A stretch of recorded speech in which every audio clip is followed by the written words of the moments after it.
മേടൻ രാശിയാണ് ആദ്യമായിട്ട് നമുക്ക് വരിക. ആ മേടൻ രാശിയിൽ 12ാം ഭാവത്തിലേക്കാണ് ശനീശ്വരൻ്റെ വരിക. മോക്ഷസ്ഥാനാണ്, വ്യാഴക്ഷേത്രമാണ്. മോക്ഷസ്ഥാനത്ത് ശനീശ്വരൻ വരികയൊക്കെ ചെയ്യുമ്പോൾ മേടൻ രാശിയുടെ അശ്വതി, ഭരണി, കാർത്തികയുടെ കാൽഭാഗം, അതാണ് ആ മേടൻ രാശിയിൽ വരുന്നത്. അവരെ സംബന്ധിച്ച് ഏഴര ശനിയാണ് സ്റ്റാർട്ട് ചെയ്യുന്നത്. അപ്പോൾ ഏഴര ശനിയാണെങ്കിലും ശനീശ്വരൻ 11ൽ നിൽക്കുന്ന സമയത്ത് അവർക്ക് ഏറ്റവും നല്ലൊരു കാര്യങ്ങളൊക്കെ ചെയ്തു തന്നിരുന്നു. അപ്പോൾ അതിലൂടെ നമ്മൾ പുതിയ പുതിയ അറിവുകൾ, നമ്മുടെ ജീവിതത്തിൽ വരുന്ന മാറ്റങ്ങളാണ് അറിവുകൾ എന്ന് പറയുന്നത്. അപ്പോൾ ആ മാറ്റങ്ങളിലൂടെ നമ്മളത് ശ്രദ്ധിച്ചാൽ നമുക്കറിയാൻ പറ്റും. നമുക്ക് ശനീശ്വരൻ 11ൽ നിൽക്കുന്ന സമയത്ത് നമുക്ക് പല സ്ഥലങ്ങളിൽ നിന്നും പ്രതീക്ഷിക്കാത്ത ധനങ്ങൾ വരാം. നമ്മുടെ കർമ്മ മേഖലയിൽ തന്നെ നല്ല മാറ്റങ്ങൾ ഉണ്ടാവാം. അപ്പോൾ അതെന്തുകൊണ്ട് എന്ന് നമ്മൾ തന്നെ തിരിച്ചറിയണം.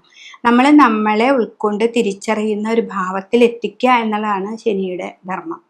അപ്പോൾ അതിൽ ഈ ശനിയൊക്കെ നമുക്ക് കർമ്മത്തിലൊക്കെ നിൽക്കുമ്പോൾ നമ്മുടെ കർമ്മഭാവങ്ങളിലേക്ക് വരുന്ന സമയത്തൊക്കെ ജോലി സ്ഥലത്ത് കുറേ ഇൻസൾട്ടിങ് തരും. എന്നാലും ശനി അവിടെ ഊർജമായി നിലനിൽക്കും. എന്നുവെച്ചാൽ ഞാൻ പറഞ്ഞതാണ് ശരി, അല്ലാതെ ഒരിക്കലും ഞാൻ തെറ്റല്ല പറയുന്നത്, ന്യായമാണ് ഞാൻ പറയുന്നത് എന്നുള്ള രീതിയിൽ നിൽക്കും. അപ്പോൾ ഇൻസൾട്ടൊക്കെ ഉണ്ടെങ്കിലും നമുക്കൊരു നന്മ അവിടേക്ക് വരുന്നുണ്ട്. അപ്പോൾ അതുപോലെ തന്നെയാണ്. അപ്പോൾ ഈ മേടൻ രാശിക്കാരെ സംബന്ധിച്ച് അശ്വതി, ഭരണി, കാർത്തികയുടെ കാൽഭാഗക്കാർക്ക് ഏഴര ശനിയാണ്. പക്ഷെ നമ്മുടെ ശനി 11ൽ നമുക്ക് കുറേ നല്ല വശങ്ങൾ തന്നിട്ടുണ്ട്. 12ൽ ശനി വരുമ്പോൾ നമ്മൾ വളരെയധികം കെയർ ചെയ്യുക. നമുക്ക് 12ലാണ് ശനീശ്വരൻ വന്നിരിക്കുന്നത്.